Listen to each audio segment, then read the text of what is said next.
How's it going? So good. Another Good. Impact Minded. Here we go. I know we're cruising now. We got our rhythm. It's happening. We I'm really excited. do. Yeah. I hope it sounds like we have our rhythm. You guys don't have it. It doesn't matter what we feel. It only matters if it sounds like we have our rhythm. Hopefully that's coming through. This Hopefully is episode 15. listeners.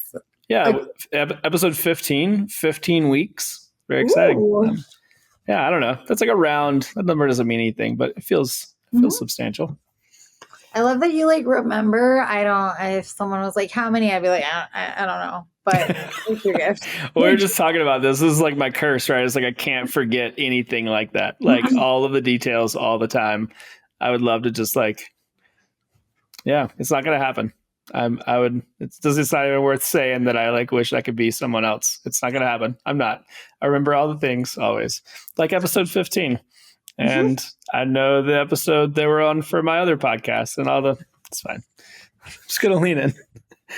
After 6 years of Endurance Minded, I know exactly what episode we're on at all times.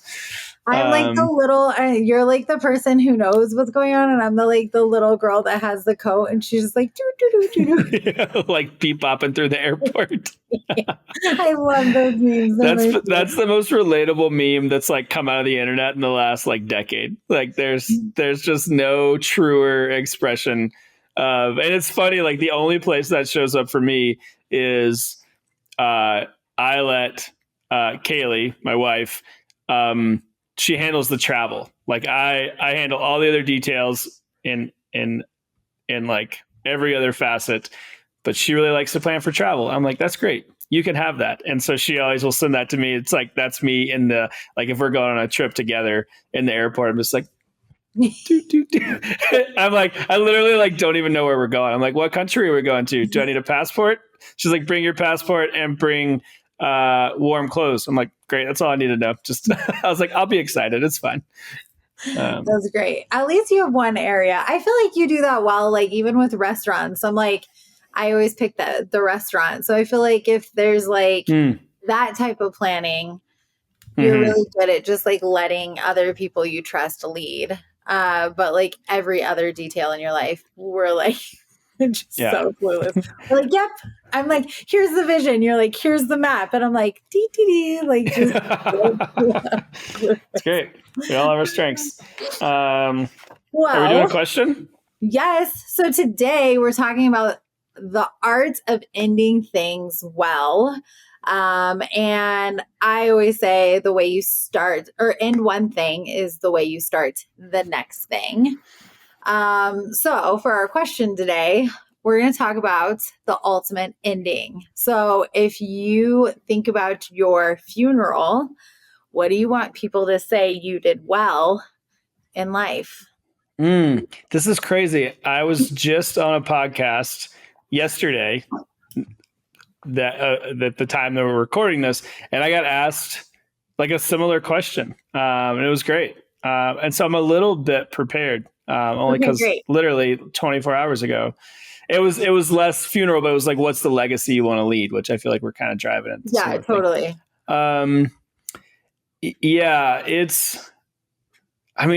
That's a really confronting question, even though I literally just answered it. I'm thinking about it again, and I was like, I don't know, did I answer it right? Is that really what I think? What I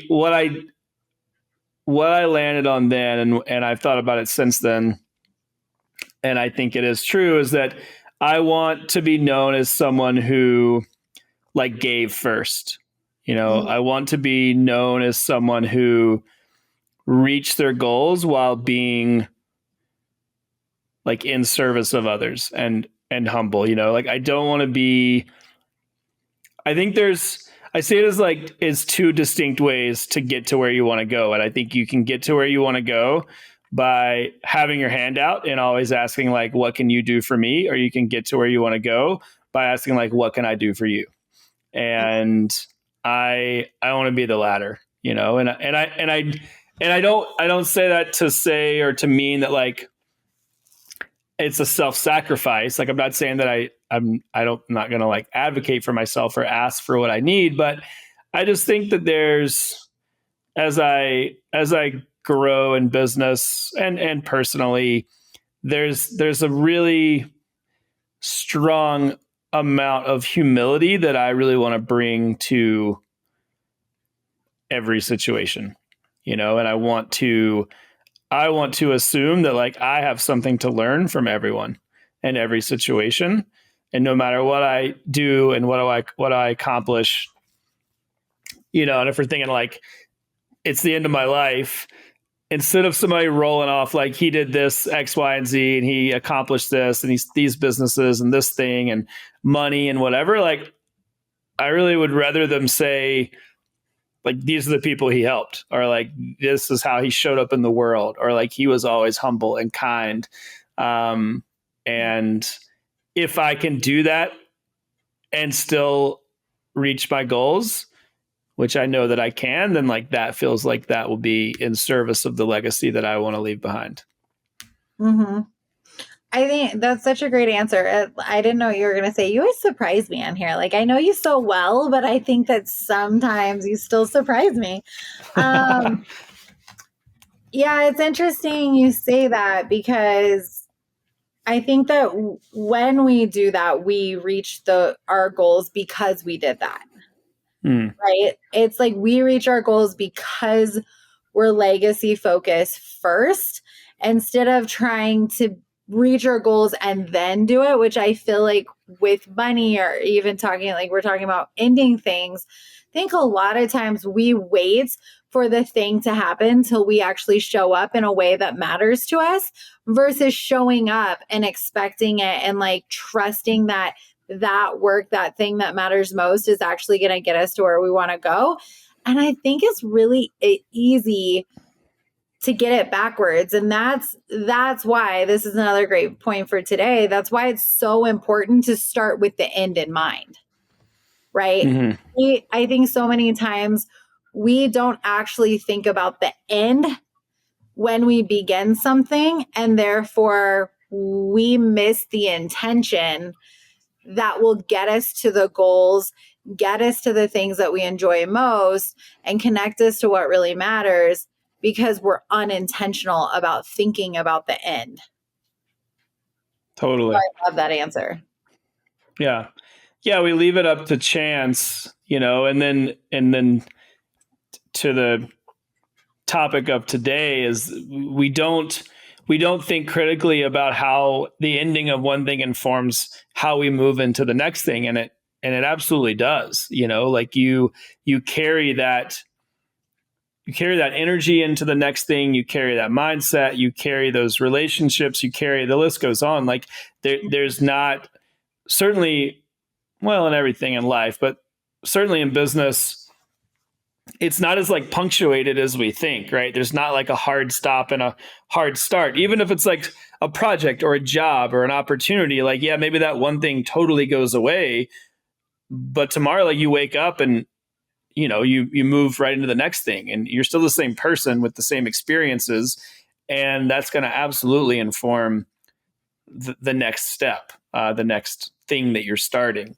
Mm-hmm. And yeah, I'm curious, because we say that a lot, and I think that people, like, they hear it and they believe it, but it is maybe hard to grasp. Or like on the surface, they're like, yeah, maybe, like we've had to like prove that to people a lot, like in our work, right? Like, would you agree? Like, I think people are like, yeah, maybe. And then later they're like, oh shit, you were right. Like, I totally see it. Or like when it's happening, when they're in transition, they're like, oh no, yeah, no, I can see what you're saying. But like before, maybe I didn't see that. So to like make our point, when have you, like, what's that experience been like for you? Like, when have you ended something and started a new thing, and how has that shown up in like a very meaningful way, where you're like, good or bad, where it was very obvious that like the end of the thing impacted the new thing?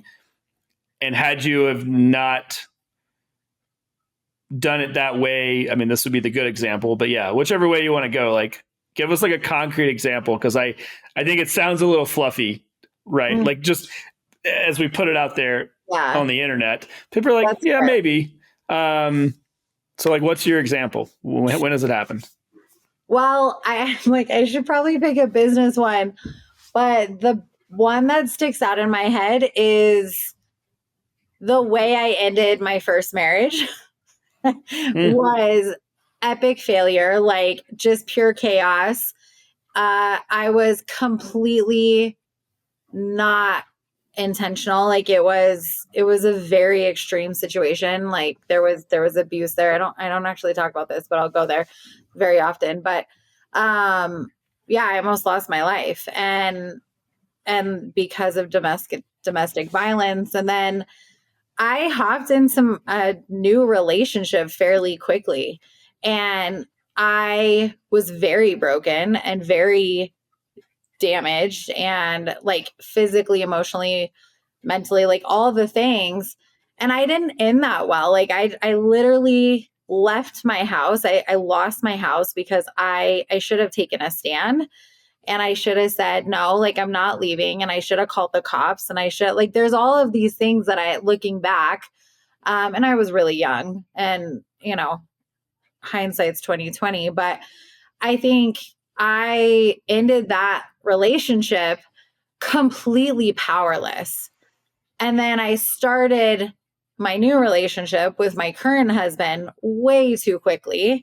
And it did carry a lot of really negative things. Like I should have taken a hot second to like heal and find myself. And it was like, I just jumped in so quickly. And I don't know exactly why I was in such a rush to get in another relationship, but I definitely ended that relationship powerless, and I swung. So like it doesn't have to be identical, but I swung in my current marriage. And for the first 10 years of our marriage, we've now been married almost 20 years.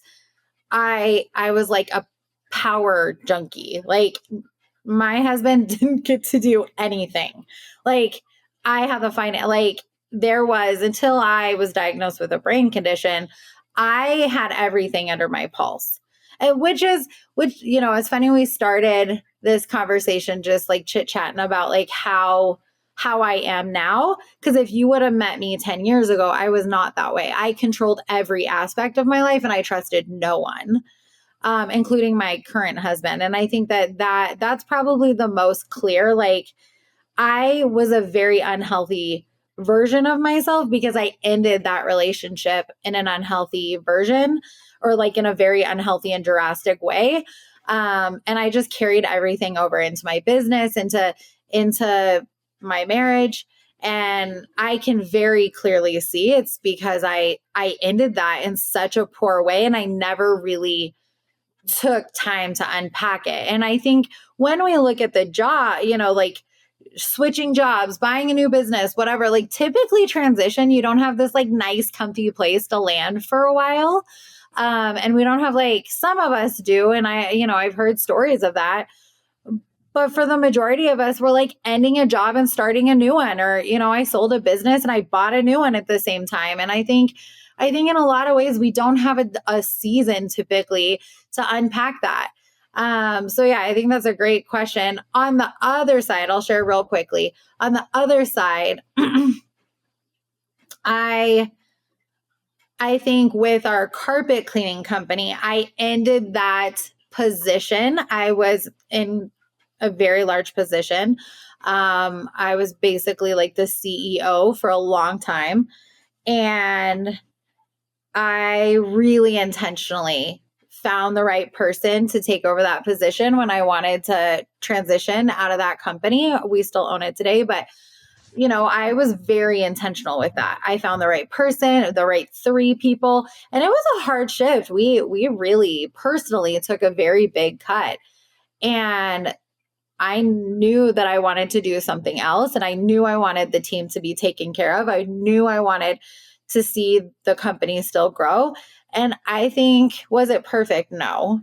And it was really hard. It was really hard to step away from a family business, but I think I did it really well. And then when I started my new company, and took some time to like get some training, and I bought some IP, that kind of thing. I think I did that really well. Was there challenges? Absolutely.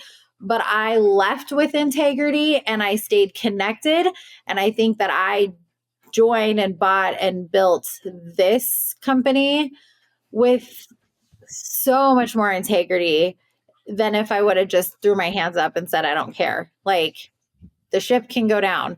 And now we still have revenue that comes in and it's very successful in a lot of ways. And so I think there's like two very polar opposite experiences there where it really did carry over. I can very clearly see how connected and intentional I have been since transitioning versus, a decade before that, ending a marriage and just like complete chaos. And that's what I started my new marriage with. So yeah, there's two pretty specific answers for you. Yeah, no, thanks for sharing. Yeah, no, I mean, I think it absolutely matters. And to your examples, like it sets the stage and it has these very long lasting effects, like with in business. I think even, when we think about how one of the biggest places I've seen that show up is how people transition into new jobs and they transition into new roles that are not right for them because they left, like they've entered into that new role from a place of scarcity, right? Like they left the old role, the old company in with, whatever interactions and whatever toxic work culture and the reasons they left. And then instead of being intentional about that time and thinking about what they want and how they actually show up best, they carry that into like choosing a new position and they fall right back into the same place, right? Like how many times have we seen this where the people are like, oh, like, it's the workplace's fault. And like, is it a bad work environment? Is it not the right fit? Absolutely. I don't doubt that. I think it's largely because of this mindset shift that we're talking about, this transition where it's like, if you're intentional about how you end it and you take just a beat, right? Like you don't have to go without a job for like a season. It doesn't have to be like a eat, pray, love thing where you go like find yourself, like take a second and just think about like, what does it look like moving forward? And don't like be intentional about how you shift the language you're using to describe your work, your position in that role, like what you want, your strengths, like, cause you're just going to carry that same BS into the next thing. Yeah. And that's why people, I mean, I think that's a big piece of why so many people are like unfulfilled because they just keep carrying the same like habitual practices. And then the junk just keeps piling up and they have all this data that supports how they feel, which is fair. But if you could end the one thing different, it would actually change how you start the new thing. And I know for a fact, because we see it happen in our teams and clients that we work with, like you can make a different decision, right? Mm-hmm. Like because the thing is not great doesn't mean that you have to stay there or that we're talking about the negative side. The antithesis of that is that, again, it can go really well. Like you can end a thing. Ending doesn't have to be a negative. I think that's maybe another like caveat is like, we're talking about ending a specific job, but closing out a chapter, selling a business, transitioning a business, like a legacy business, from one family member to the next. We work with a lot of those people that are like, hey, I built this thing. That's an ending. But that transition really matters, right? How you end that and how you pass that legacy on and the knowledge that's passed and understanding the next person in line for that transition. They are different than the person who's built it. That's where a lot of the friction comes in, right? It's like, how do we end that thing in a way that honors the opportunity that the new person is stepping in, right? I would say like, mom to daughter, that needs to be managed appropriately. You have to think about the ending of that. And then like, that's going to dictate how things are started. Let's actually pause there for a second. I think that's such a great point. Like when we talked about doing this, I wasn't thinking about going there, but I think that's such a great point. And we've worked with many. That's been like a very popular thing, or a very, like, we've spent a lot of time, you and I, in that space, transitioning businesses from hand to hand and helping one owner exit and the next owner take over. And specifically with intergenerational companies, right? How we break down what a legacy company is. And so when it trades hands, I think that's one of the things, if I'm honest, that's hardest to watch is, and I'm gonna go generational for a second, and I'm gonna preface it so no one gets their feelings hurt, but I'm gonna say boomers. Like, we have watched more than a handful of boomers make that transition, which is great. And I think it's less than 1% of businesses will transition to the next generation. And more specifically within the family line. Like, that used to always happen. If we look back 200 years ago or 100 years ago, right? If we look back, that was just, you did what your family did. That doesn't happen anymore. And it's very, very rare. So it's a gift when it does get to happen. But we've watched so many boomers, whether it's family or not, just throw their hands up. Like, we get to this point, we do all this work. And then when that transition happens, all of a sudden they just throw their hands up and we're like, whoa, like, I get it, you're out. But I think that it's really hard. And I can relate because I've sold a couple, and, like I was talking earlier, I've transitioned and built a company and then transitioned it to the next owners. And it is hard and it's emotional. And you're like handing off your baby to someone else, and it's weird and awkward and all the things. And I think it's that the only thing, I know I talk about this a lot and I've mentioned it a couple of times, but the only thing I can equate it to is when you're literally exercising and you're like in the burn and you're like, I just like need to get out of this pain. Like, I have to release time under tension. And you're like, it hurts so bad. I just have to stand up. I just like have to get out of the squat. I have to let the weight go. And I feel like that's exactly what happens. It's like, we're like holding. We've done this for, the company we're working with right now, 2 or 3 decades, they've been building this business and now they're getting ready to transition it. And they really want to just go like this, right? They just like want to let go. And that's not doing it well at all. And it doesn't set the next generation up or the next team up for success. And because there are a lot of changes and there are a lot of things you have to process. And I think it's a missed opportunity when we just throw our hands up and walk away. And there right now in our culture, we have what is considered the wealth transfer. We have all of this wealth that the baby boomers have built up and it's getting ready to transfer. But what we don't talk about is, how do we transfer the wisdom from generation to generation? Because and the boomers have this idea because of technology, and I've heard this straight out of your mouths, it's not relevant. And I'm like, bullshit. It is relevant. We have to stop.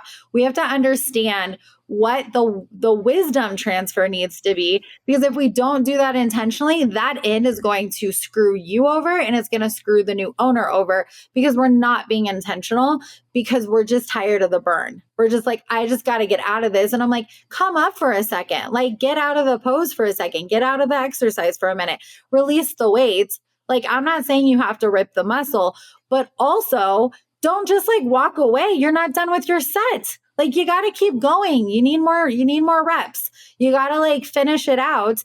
But I think we see that where we have this, or even if you're training someone else, like, so many people do not transition a position. I'm like, did you have the past person write out the policies and procedures? No. I'm like, okay, well, like, let's do that. Like, what do we need to know that they've been doing that we don't know? Well, I built the position. Yeah, but they've been doing it for 5 years. It's probably changed. You probably need to have them go through and maybe even train that next person. And we just have a tendency to like stamp toxic on it and walk away. And I'm like, no, guys, like, just pause for a second, take a damn beat. And like, let's do this well. So whether you're the person that's getting ready to transition out, or you're the person who's putting someone in or transitioning in, I think it's so freaking important to just take a minute and be like, how can we do this with intention? How do we do this well to where we set everybody up for success? But I think the second it gets uncomfortable, everyone just kind of like, we all just, how many times have you and I just like fired someone? I fired someone over paper towels one time. I should have told that story. It was the worst, literally. You're more trigger happy with that than I've ever been. I'm like, fired, get out. Like literally, it was such a big failure. I was so young. I should have never been managing people. But I'm like, where are the paper towels? They're like, I don't know. I'm like, you've worked here for 2.5 years. You don't know where the paper towels are? You're out, done, fired. Like literally, I was like Donald freaking Trump, like fired, just done. She never came back. So bad. I can't. For that person, if you know me and you're listening, I'm really sorry. I'm so sorry. You've learned a lot since then. You've grown. You haven't fired anybody over paper towels in at least 5 years. At least 5 years. No, it's been at least 10 years. But to my point, I get it. I am not absolved of doing these things myself, but and that's why I'm so passionate about this, is because I've really fucked it up a lot. And now I have so much more clarity on why we do those things well, and we just slow down. And you're way better at that. You're very calculated in how you make moves. I would say that's something that I respect the most about you, is you're just very calculated. And like, I think we make a very good team, because I'm not as calculated, probably to a fault, and you are almost too calculated, probably a little bit to a fault. And so we come together and we can like really like help each other be a little bit better. So totally. Yeah, that's my box. Like, boomers, you guys gotta like quit just like throwing businesses at people, and like take a beat and build trust so that you're safe and they're safe, or positions, like whatever the thing is. I think and it's probably not just boomers, but I've seen them very prominently in the last little while. So that's what I'd say. Yeah. Well, I mean, it happens. It happens across the board with, certainly every demographic, but we are in the midst of, and it's only going to get more substantial. This wealth transfer. We're seeing an entire generation retire, and a massive part of that generation built businesses. And they got to go somewhere. And it is a shame, I think, if that business just gets shut down, right? If you have built something that does have legs, if it's not going to someone in your family, like, sell it. But yeah, they're also like that's the transition. Like, that person that comes in, it's going to be different, and that has to be navigated. And so, yeah, there's a massive opportunity there. And I think that's probably, from our experience on the client side, that one of the most prevalent, right? Is there just a tremendous amount of people out there that have poured a ton in to their work and built these businesses that do have legs and are a legacy, and they need to go somewhere. And that's a great example of like, that has to end. And it should, like, those individuals should get rewarded for building that business, right? In a lot of different ways. That should feel good, but that's not the case oftentimes. So that's we've talked about like the problem.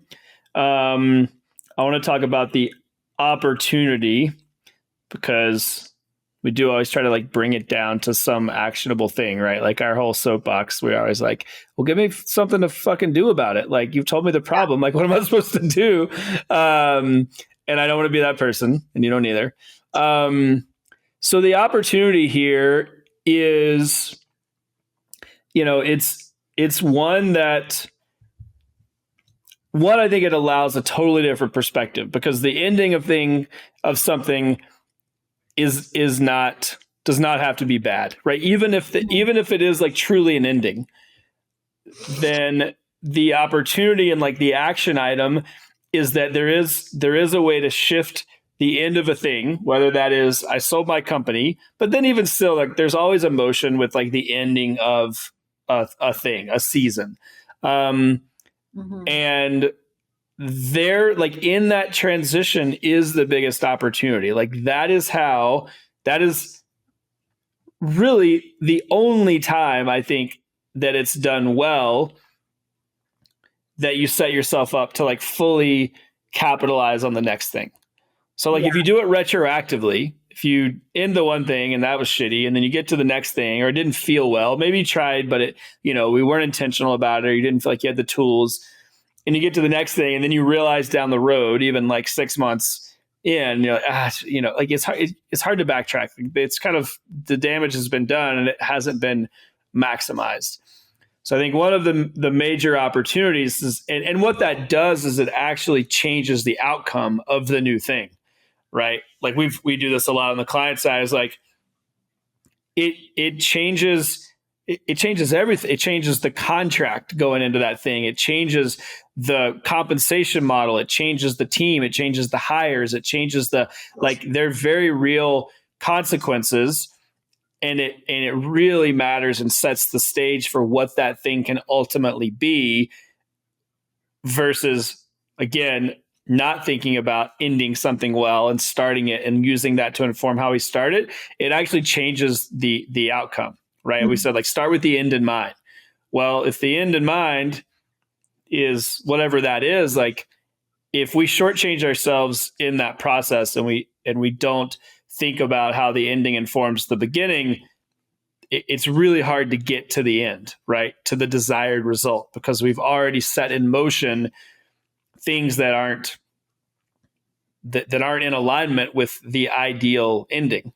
So that's the big thing for me, like from my perspective. What's the opportunity from your perspective? Like what's the action item thing that happens when we do that well?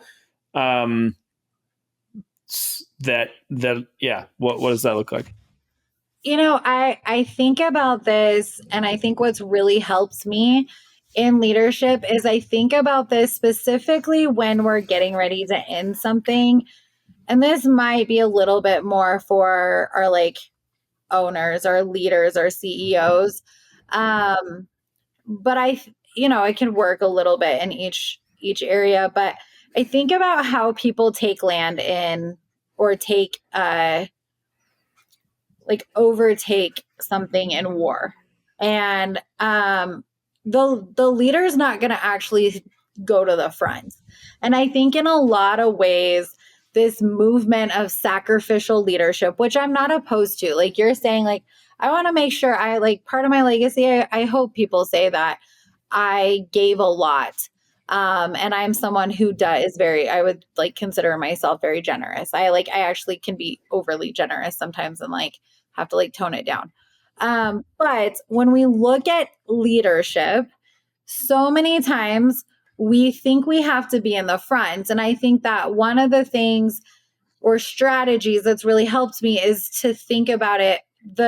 In war, you don't put your main leader in the front, because they would be killed and then you wouldn't have anyone to lead. All right. And so you have to think about it as you're standing in the back, and then your informants go out, they scope out the land, and they come back. And when they're doing that, they're learning. What happens is they're learning and they're watching you and they're seeing how you make moves, and they're understanding things by seeing the lay of the land, coming back and giving you the information. But I think what happens is a lot of times in leadership, we'll have that scenario where like go out, do the work, like see what's out there, see what the environment is like, and then report back to me. But what we don't do is ask questions. What would you do in this scenario? And help them understand their thought process, and then give them advice on how to make it better. I think we just give too many answers. And so when you're thinking about making a transition, asking questions and helping people understand. And I think we should, like you're saying, start with end in mind. More millennials have exit strategies than boomers in their businesses right now. And I think the millennials have done a great job at that, or maybe not great, better than the past generations. Gen Xers are still not there. Like millennials were very good about thinking about getting out, because we don't like commitments. So everybody wants it's so I think there's a benefit in that, like we'll take the benefit.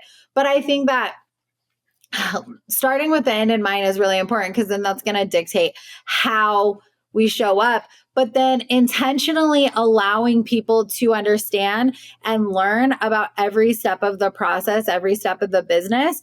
And we've talked about this before. One of my favorite things to do to train someone is have them write the SOPs. Like, why are we doing it for them when we're not in that position? I think that's very interesting to me. Like, we can inform that, we can help with that process, but I think the goal is to teach. I think we've just lost this ability to understand contemplation and teaching and really help our people in our organization think for themselves and answer questions. Like, we always just jump to giving people and telling people how to do it. And this is the right way. And I think the best thing you can do for your organization, your people in it, is help them fail well and set them up for the end, right? Invite them into that process. And so that's really changed how I think about the end is just thinking about how we're going to train people for the transition or the exit when we start. But if you're already past that and you're like, I have to leave like tomorrow, I think part of it is mapping out every step of it, right? Like literally think about your transition or think about the thing you're about to end and play out the scenarios, right? Like our brain does really well with storytelling. So map it out. What does this look like at the worst? If this went completely poorly, what would it look like? Because then you're going to start to unpack all those like fears and shame and blame and all the things that are underneath. And as we write that story, I tell my team I'm going to sell my business and they all leave tomorrow. That was like one of my biggest fears. And that's happened. Actually, I've had that happen. And you're like, oh shit. But like, what does it look like worst case? And then what on the other side, what does it look like best case scenario? And like really map out that timeline and start to build this timeline, even if it's like you're ending a contract, right? You're like, I'm going to end this contract. It's not the right contract for me. We don't like this vendor. Worst case scenario or worst case is like, oh my gosh, we'll never find someone else. Best case scenario is like, we find someone else. They refer us to like someone who actually is a fit and they're excited about leaving also because we weren't the right fit for them. Right. So like we start to map out these ideas and all of a sudden we start digging up the things that we're afraid about. We start digging up the things that we're excited about. And if we have those two stories, all of the sudden our brain can connect and we're seeing through the challenges, not just to the challenge. And we get to tell a different story. And then we start to interact and we're like, all right, so in that story, the first thing I did on the healthy side was I talked to this person. I need to go do that. So then now we have this like roadmap of action steps that allows us to actually go through the motions and be connected because we're actually the owner of that story. We're not just letting it, but like you said earlier, we're not just like doing it by chance. We're not just leaving it up to chance or the will or destiny. We're like actually taking ownership over that and we're mapping it out. And then we get to go, how would I communicate? Right? We start to like ask ourselves, at my best, how would I communicate? At my worst, how would I communicate? So you start to have an understanding of what those two things look like. And I think it changes the game, right? Like we get to enjoy that process and feel prepared versus just like feeling in fear. And then we get to invite people into the process. That's probably the next or last thing I'll say is just invite people, the right people into the process because doing it alone fucking sucks.